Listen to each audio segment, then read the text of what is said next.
Good afternoon. You join us at the Snooker and Darts Doncaster Organisational Society, otherwise known as SADO's headquarters. I am delighted to be joined by President of the SADO's, Patrick Queens. Pat, where do we start in terms of the 2018 Dafabet World Championship? Well, Mark, can I just start by saying how delighted I am to be here today? Fantastic, Pat. I'm excited. Over the last week we've been looking at this. We've talked at length about the qualifiers and the 3 rounds, and we weren't really sure who was through until Wednesday night. So we couldn't call, we couldn't predict. How did you find the qualifiers, Queensy?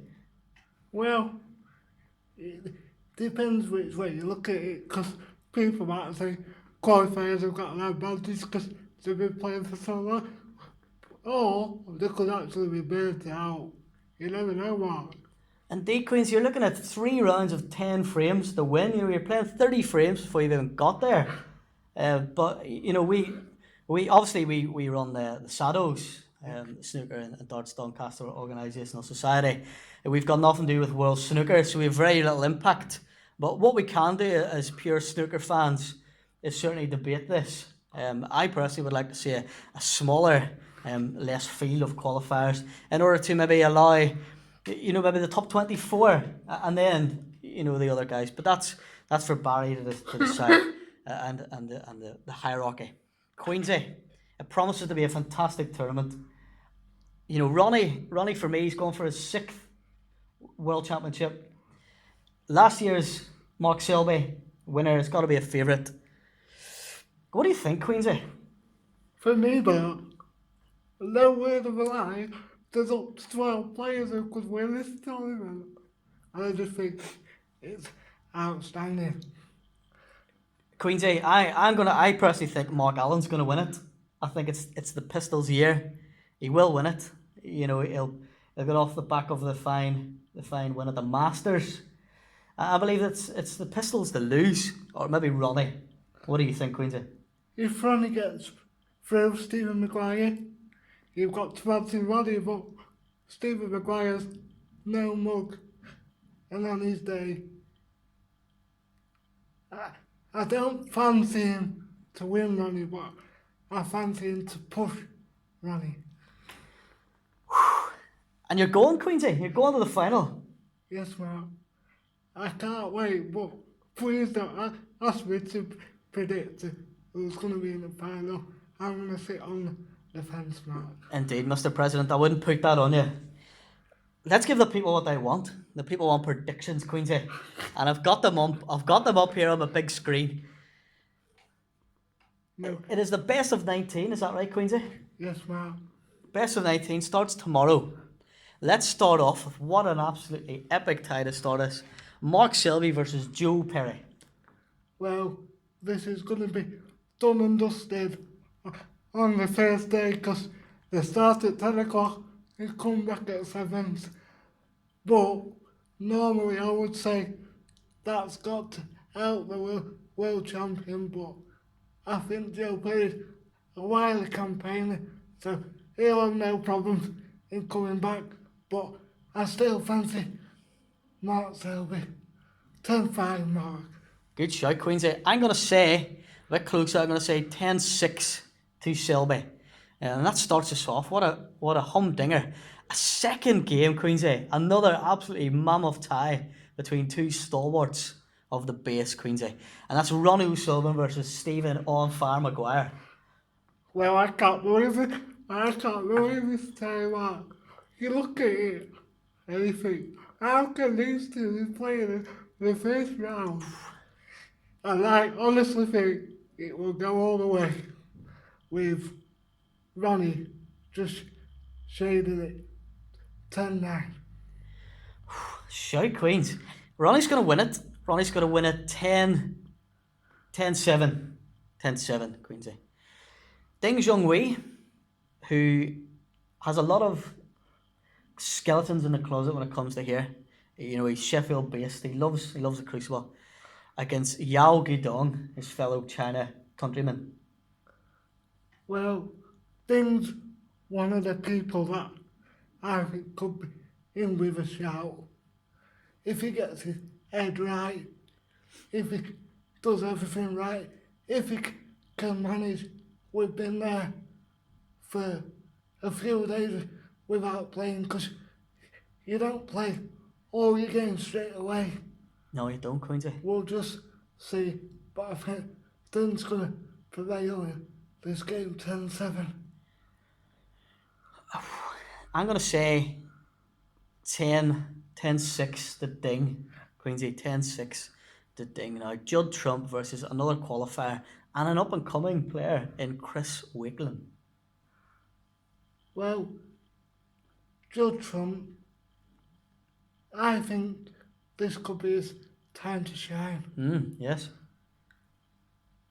I mean, in past years at Crucible, he's flattered to receive more, but this could be his time to shine. 10-6 to Judd. As you say, Quincy, it's time. He's played some naughty snooker. Some would say he invented naughty snooker on the back of maybe Alex Higgins, Jimmy White. There's some of the naughtiest snooker players, and he's taking them on. I think it's going to be Judd Trump 10, Chris Wakelam 5. Quincy. Oh, sorry, lad. Now, my pronunciation's not great, Quincy. I'm going to try my best. I can pronounce John the Wizard Higgins, no problem. And then we've got Tip Chat on No, Quincy. A good friend of yours, I believe. I've got to admit, I don't know what I'm not keep telling on No. No, Quincy. But you've got to fancy John Higgins. Anyway, Mark has been a good form. And 10-4 to John Higgins. He's solid, isn't he, Higgins? He's just so... He's dogged, Quincy. He's dogged. And for that reason, I'm going to say John Higgins 10. Our good friend. Tipja. I'm going to give him 4 frames. Quincy, tie number 5. Barry Hawkins versus Stuart Carrington. No. Tie 6, sorry, Quincy. Barry Hawkins versus Stuart Carrington. Barry's been to many semi-finals at the Crystal, and for this reason, I think Barry's going to prevail 10-6. Good shout, Queens. I'm going to be in and around that. I'm going to say 10-7 to Barry Hawkins. So we move the camera there, Queensy. Mark Williams versus Jimmy Robertson. That is, wow. Queensy. Mark Williams been on form, hasn't he? I like Mark Williams. He tells it how it is. He doesn't mess about. Him and the pistol. Outspoken, but sometimes he lets the voice speaks, but the cue speaks as well when it comes to the Willow. And I fancy him for this. What do you reckon, Queensy? Like you say, Mark, it's got him into a lot of trouble. But what a fine snooker player he is. And going back a few years ago, he dropped out top 16, but he's got no worries about that now. So he can play with a bit of freedom. I think Mark will win 10-7. Good shout, Queens. I'm going to say 10-6 to Mark Williams. 10-6 to Mark Williams. And the last of that round, Sean Murphy. Sean Murphy versus Jamie Jones. I think this one could go all the way, Mark. And we might even see Jamie Jones cry again, Mark. No, Queensy. Let's not go into the backstory of that. He was upset that time we seen him at the UK. For obvious reasons, Queensy. But I think he's mentally matured, Jimmy. And I think he had a great qualifying. And I think he could pull up some trees this year, Queensy. He could, but I think Sean's going to be a little bit too strong. But I think it'll be another 10-9. I fancy Murphy. I'm going for all the seeds at the minute. And it's going to be 10-8 to Sean Murphy. No problem. That's the first 8. Honestly, with my mouth's watering, Queensy. Absolute. Karen Wilson versus Matthew Stevens. Well, Karen has had a splendid year this year. Oh, he has, Queensy. Matthew hasn't been there for a couple of years. I really like Matthew. I know Matthew personally, You do, Queens, yes. but I think Karen will just have a little bit too much. Sorry, Matthew. 10-6 to Karen. You've got to be honest, Queensy. As you say, Karen Wilson, we watched him at against Mark Allen at the Masters, and I thought he was really unlucky. Obviously, I was back in the pistol, but I thought he was brilliant. I was really impressed by him, and he's gone from strength to strength, and he will win them. He will win the World Championship at some stage. This is going to be tight. I fancy him. He's going to win 10-8 against Matthew Stevens. Now, Queensy, as Ken Dockery would say, it's the thunder from down under. It is Neil Robertson versus Robert Milkins. Against Robert, he needs bloody milking. Yes, somebody's on for a milking, Queensy. Well, I think Robert Wilkins won't be in the World Championship for very long. 10-3 to Robertson.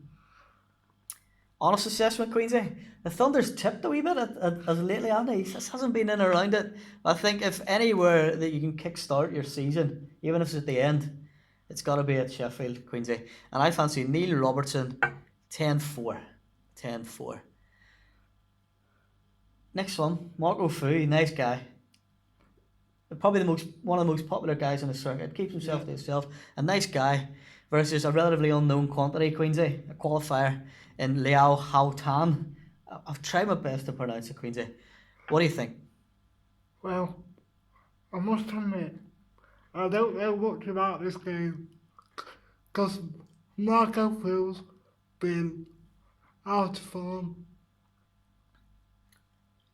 His opponent, I know nothing about him, but I think Marco's going to win 10-8. Indeed, I think Marco's experience will get him through, won't he? He's a level-headed, and we seen him, didn't we, against Jones that time? And he's unflusterable, I think, Marco Fu. For that reason, I'm giving him 10-6.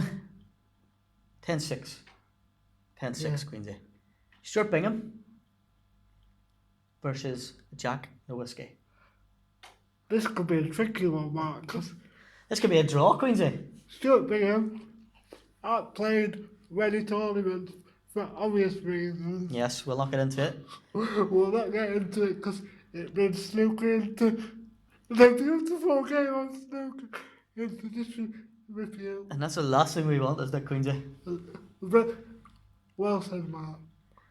I'm not saying that Stuart Bingham will win easy, but I think he will win 10-8. Yeah, I mean, Jack's had some very, very good results. You know, he's done well. You know, not only in qualifying, but certainly this season he's done very well, and his name has popped up in quite a few of our predictors. Again, a bit of an unknown quantity. Stuart Bingham's been around. You know, obviously an ex-world champion. Correct me if I'm wrong. I believe he is. That's right, man. So I fancy Bingham, and Bingham will win 10-7. He won't have it all his own way. Now this is a good tie. Look at Purcell versus Ricky Walden. Well, I think this is where it could tip in the qualifier's favour. And Lucas Purcell is not a bad player at all, but No, he's not, Queensy. I just think he acts a safety game. He just likes to put it off the lampshade. And I think Ricky's going to have a bit too much for him. 10-9, Mark. Oh, see, the first the first qualifier. It's not a bad shout, Queensy, and like you say, Ricky Walden's he's experienced and he likes it at the Crucible. And I'm gonna back you, Queensy. I'm gonna say 10-7 Ricky. 10-7 to Ricky. Anthony McGill's had a fine season. Another fine Scottish player who he's done very well. Against Ryan Day. some would say was very unlucky not to qualify by outright, Queensy. Yeah. I really don't know which way this one's going to go, because really I think if any qualifier comes through the field and does anything, it will be Ryan Day. So, 10-8 Ryan Day. Queensy. And I mean, Ryan had a good. He won a tournament. I can't remember off the top of my head. Well, it wasn't China, was it? He won. Yeah, that's right, Mark. Did he win China? Yeah. So I mean, he's got pedigree this year, and I felt really lucky. Obviously, you know, from a selfish point of view, I'm delighted that Mark Allen made it. I would have loved both of these boys to make it on seeding, but that's the way it is. And I think, you know what, he'll have a crack, and I'm going to take Ryan Day 10, Anthony McGill 8 for this one. Now here we have two players I have a lot of admiration for, Queensy. Ali Carter and Graham Dutt. Both of these lads have had, you know, Ali Carter's a fantastic thing back from his cancer. You know, what a lad. Graham Dutt, you know, he's had his depression and his mental illness. And these boys are still knocking centuries in, Queensy. I'd like to see both of these boys go through. Unfortunately, one of them has to leave. What do you think? Well, if you look at the game, it's two contrasting styles, really. It is. Ali will be quick in the balls, and Graham Dutt's got a fantastic safety game. So, if Graham plays like the way Graham wants to play, it might take 3 sessions of this game. It's very much attack v defence, isn't it, Queensy? Yeah. Park the bus, snooker, some would say. What do you think? If I put you on a spot, Queensy? I think 10-9 Graham Dutt. I'm going Carter. I'm going Ali Carter. I'm going to say 10-8 to the captain. I'm going to say 10-8 Ali Carter. Last but by no means least, Queensy, my man, Mark the Pistol Allen versus Liam Highfield. Well, Mark the Pistol Allen, he's got to be full of confidence, because I know we're going back to January now, but last time snooker was on the BBC, who won the tournament? Mark Allen. I shed a tear, Queensy. So, if anything happens, he's got to be full of confidence, and I think Mark Allen will prevail 10-6. Like for me, Queensy, Mark Allen, you know, that win at the Masters has put him in with some absolute legends. Alex Higgins, Rory McIlroy, David Healy, Joey Dunlop, Mary Peters. Some of the great names of Northern Ireland sport, Queensy. Come on, Mark. We're being serious here. And I honestly think this is Mark Allen's year. He's got a new suit, Queensy. I've seen it on Twitter. He's got a new suit and a brand new watch. And he's going to win 10-6 against Liam Highfield. What do you think, Queensy? I think, let's get the boy. I'm excited, Queensy. Did you say a predictor for Mark Allen's game? You did, didn't you? I said 10-6. 10-6, yeah. Yeah, I got caught up in emotion there, Queensy. I'm excited. You know, Queensy, we get a lot of stick in the office about our love for snooker, and I think snooker's fantastic. You know, I'm so excited, and I'm really, really excited looking ahead to the games. Any last words, Queensy, before we go? Yeah. Mark, as you know, I love everybody who works in our office, but I don't care what they think about snooker. I think snooker's fantastic. That's right, Queensy. And I always think, you know, if you don't like snooker, you're a bit of a weirdo, really. I don't care what any of them say. Yeah. With that in mind, Queensy, my snooker-loving fellow snooker and darts Doncaster Associational Society mate, it's back to the studio.